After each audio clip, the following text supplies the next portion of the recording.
Good morning. Ngasigi card ki message minarase rashi ki matung ina ko hadi card trying to gatang notok charage card trying to isidage ko hadi ayegi rashi ma padagi dumai taro khanbirase ko trying to in hai bagya tradi number 1 mesh lere number 2 brish lere number 3 mithun lere ko dumai taro ai hai budi dum hairake ko marakta aham bako ani ahum mari manga taruk taret nipan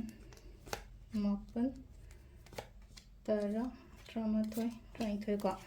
ado sida leire ko gi ka trainthoi se ko aham barashi mesh rashi gi oina silai se ko aham bada silai se ko pesa nuk sapazana la ko oina ojani ko sida hadi pesa savings ka ngam bado katang aina ngai pot yo ma da suppose lising ama sile na khala se nga lising ama changa gum sila ga lising ama dona hadi ai gi makha ta ba mu business ta hap chale na khala se changa ama kai ma hadi save to bungam ba hai tare ko pesa la aga savings gumbing adaina ngam ba ko to mai oina oi ko he na la pa hai tare ko ado number 2 ko number 2 brish rashi gi na ketang confusion gumba kai gumba khale be ko khara lebe ko emotionally ketang down obi thawai nuai ta ba ko ta ba puni nusi ba ko pa dum ba su mai na leiri ko brish rashi ko mithun gi sina amu leiji sida hotna biyo yamna hai tare ko ai ji hona ga da matam ne ai na hotna ri ai war su wana ai engon da kana badum la ka ne ba sida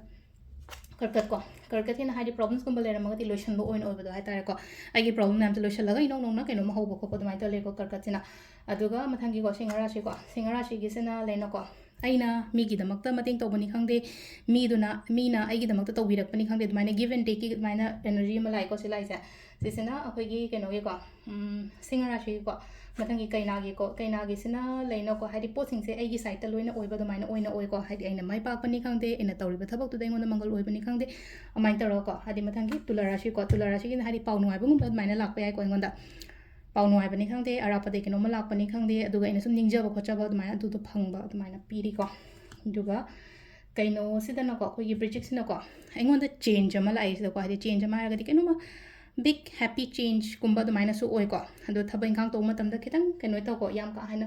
grong di changjan ngado ko haidi tapna phajana khanthara gumba di to biyo de afaba ahong bodi la haina piri ba sida project le ko dhanu gi sina mu sida leina ko haidi emotions kari gra so mem se control ta wo khatang thabak to matam da ko haidi decision making da oiro khatang practically adumaina gumba chatpi ba ko sisima leire ko khogi kaino gi oina ko project le dhanu ko makar gi reason leise haidi help kumba phangani ko mingondagi har especially nupi gumba symbol gumba kai imana khangde cheni khangde amani khangde engonda guidance gumba pibi bu copy ba do mai toroga aina tawrise chummi or lali natra haina chengba ko kumbra shigi san silai se ko aina tawba khuding mata dum mina yengchile ko chalen jo khala se bangang na doi ngai le rengal ngang ngang no kasu kem khaluno adi masa mathanda leina ko talaga mai tokcha gi jani ai gi tawbom thokpo do adu dum focus to ko last game minna ko minna si le no haidi keno ma la ko matam da ahong bam la ko na ki gano ko adu accept tawra dum chalo smai tawra lai ko card message de to ngasi gi rashi gi matungina daily card reading se le recommend thank you